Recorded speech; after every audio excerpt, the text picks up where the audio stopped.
Dear students, आज की class में हम आपको क्लोज पैकिंग इन क्रिस्टल से अवगत कराने जा रहा हूं।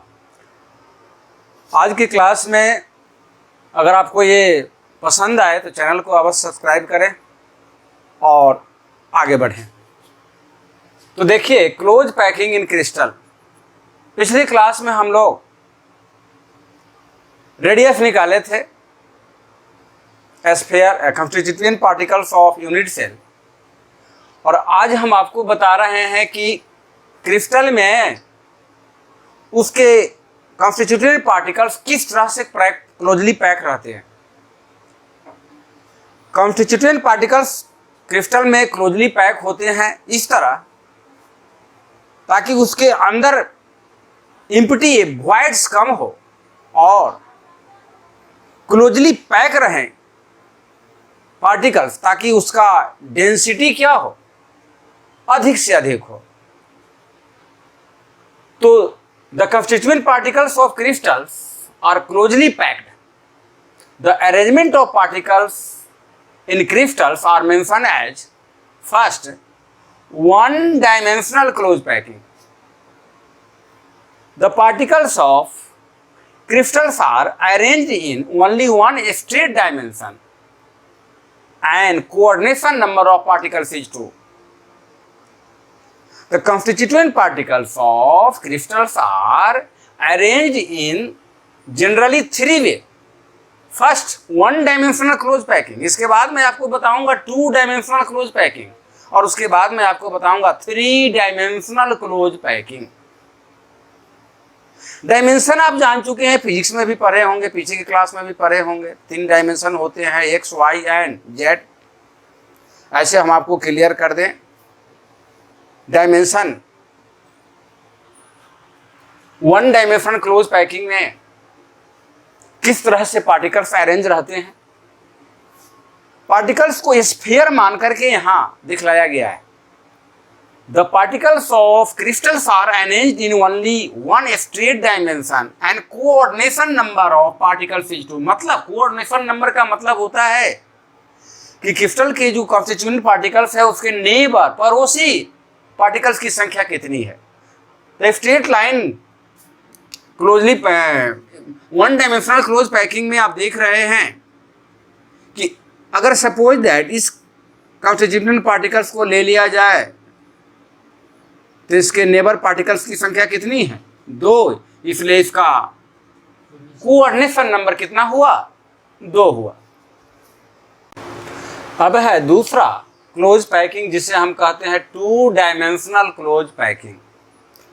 The particles of crystals are arranged in 2 dimensional area. In this arrangement the particles are arranged in the direction of x and y axis। मतलब क्या, इसमें constituent particles of crystals are arranged in 2 dimensional area। अभी आपने जो पिछले arrangement पे देखा 1 dimensional close packing में एक पंक्ति बनी हुई थी स्ट्रेट लाइन, उसी तरह की कई पंक्तियों को इसमें एक दूसरे को सटा के रखा जाता है। अगर इसको हम लेंथ मान लें तो ये हमारा ब्रेथ हो गया। तो इस तरह अगर इसमें प्रत्येक स्फीयर को एक दूसरे के ऊपर इस तरह रखा जाता है आमने सामने कि एक स्फीयर, अगर इसको ले लिया जाए, इस स्फीयर पर आप गौर करेंगे तो पाएंगे कि अपने आसपास के 4 स्फीयर से कांटेक्ट में है। देखिएगा कौन कौन, 1, 2, 3, 4। अगर इसको ले लिया जाए इस तरह से सेंटर को और एक दूसरे से यदि मिला दें इसके नेबर पार्टिकल्स के सेंटर को,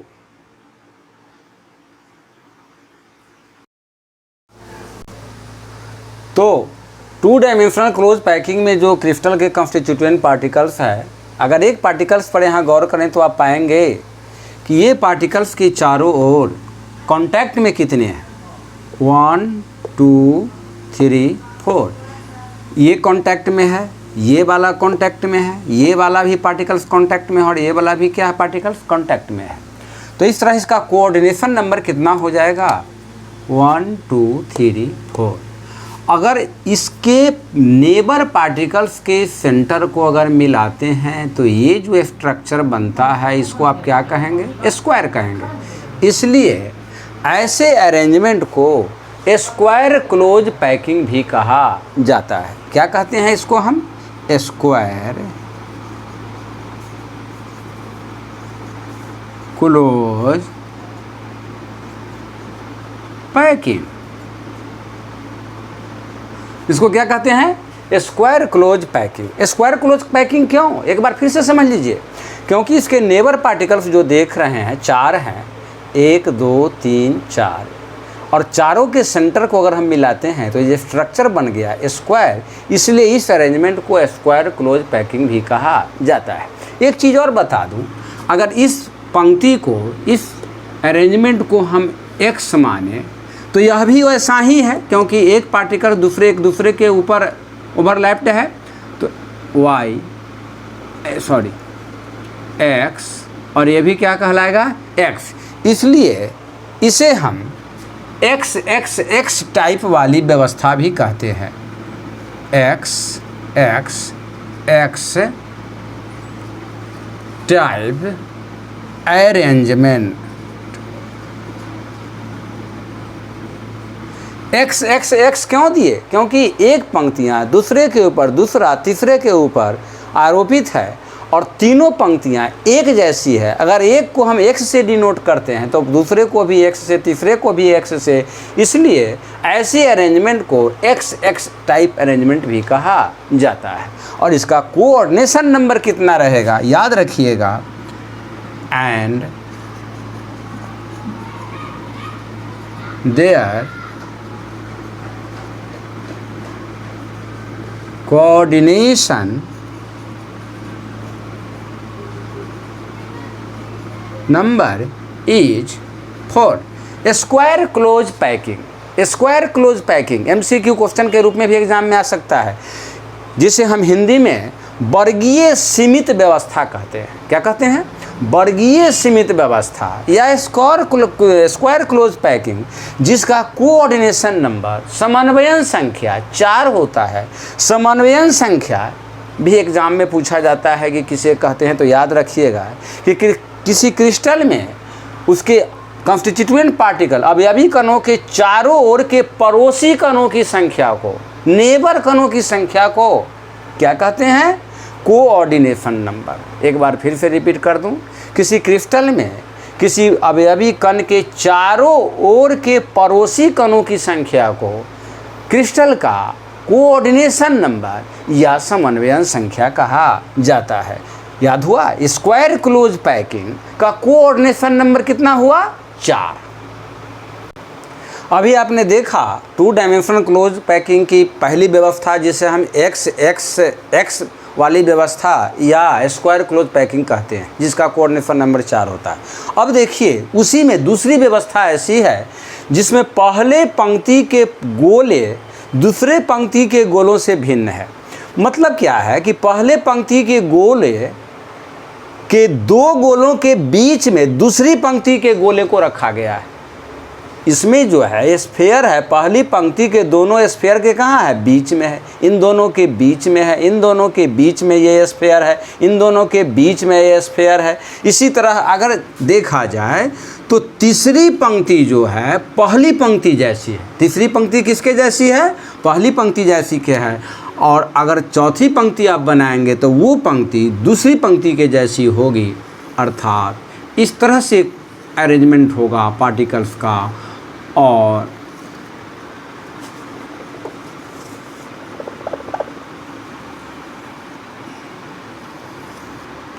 तो इस तरह से देखा जाए, पहली पंक्ति के जैसी तीसरी है, दूसरी पंक्ति के जैसी कौन सी पंक्ति है, चौथी है, अगर इसका हम नाम दे दें x तो इसका इस पंक्ति का नाम देना होगा y, और फिर तीसरी पंक्ति का नाम क्या होगा, रिपीट हो जाएगा x, और चौथी का नाम क्या हो जाएगा x y x y। पहले पंक्ति के गोले दूसरे पंक्ति के गोले से भिन्न है, यानी दूसरे पंक्ति का प्रत्येक गोला पहले पंक्ति के दोनों गोलों के बीच में रहता है। उसी तरह से चौथे पंक्ति का प्रत्येक गोला तीसरी पंक्ति के दोनों गोलों के बीच में होता है। इसलिए इसे हम x Y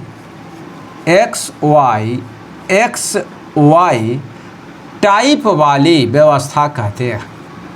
x Y type arrangement and their coordination number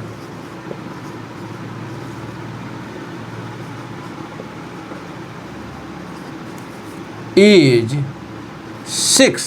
अब इसका कोऑर्डिनेशन नंबर 6 क्यों है, जरा उसको समझ लीजिए। अगर हम इस पार्टिकल्स को ले लेते हैं, ध्यान दीजिएगा, तो आप हमें बताने के पहले आप सोच लीजिए कि इसके पड़ोसी कणों की संख्या कितनी है। पड़ोसी मतलब यह अपने आसपास के कितने पार्टिकल्स के कांटेक्ट में है। अगर आप देखेंगे तो पाएंगे कि 6 कण हो जाएंगे।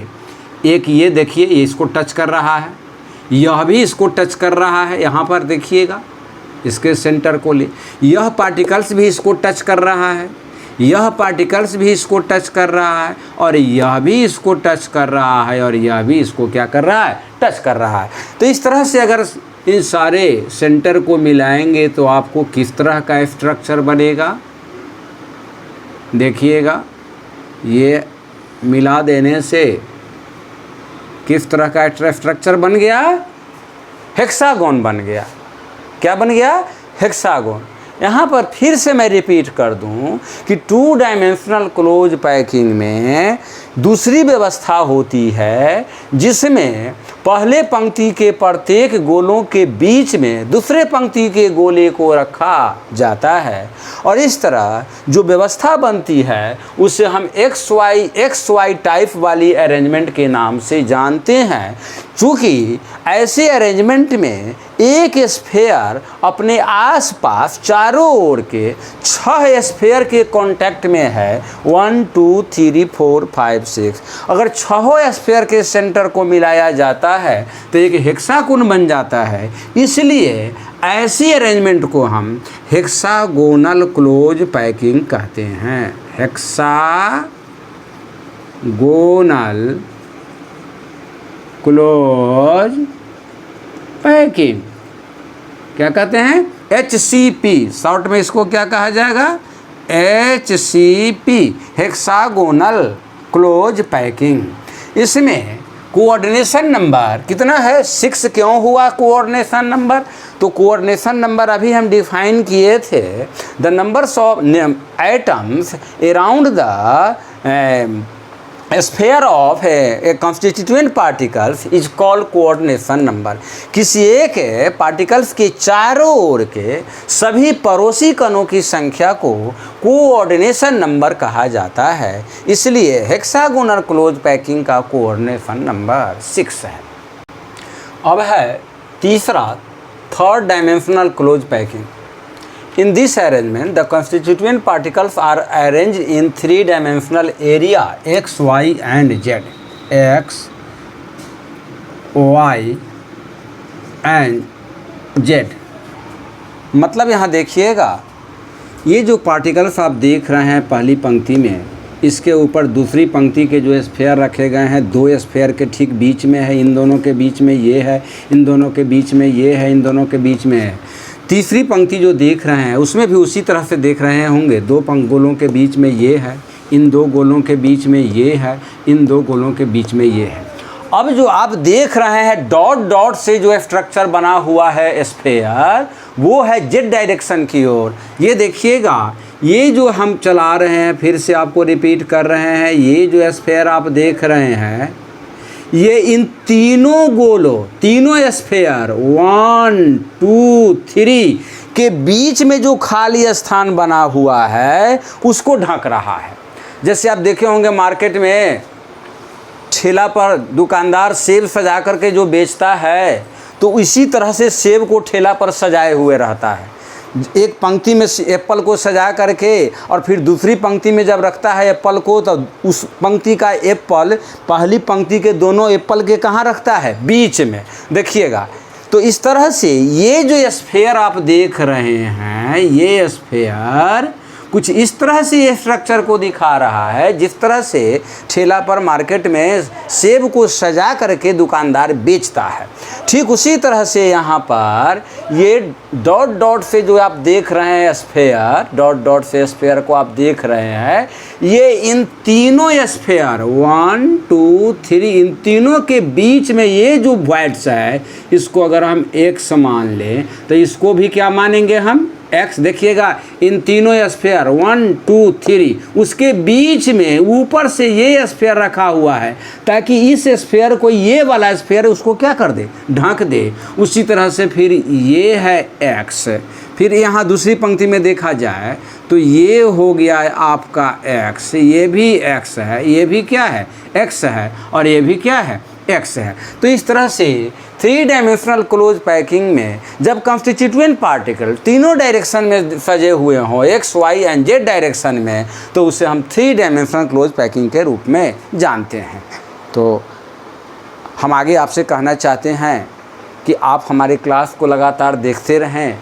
अब हम अगली क्लास में हम आपको ये क्लोज पैकिंग इन क्रिस्टल के बाद आपको पैकिंग इन क्रिस्टल इफ़िशियंसी बतलावेंगे और परसेंटेज निकाल करके दिखाएंगे कि कितना % यूनिट सेल का वॉल्यूम ऑक्यूपाइड रहता है और कितना एम्प्टी यानी खाली रहता है। तो थैंक यू सो मच, अगली क्लास में मिलते हैं।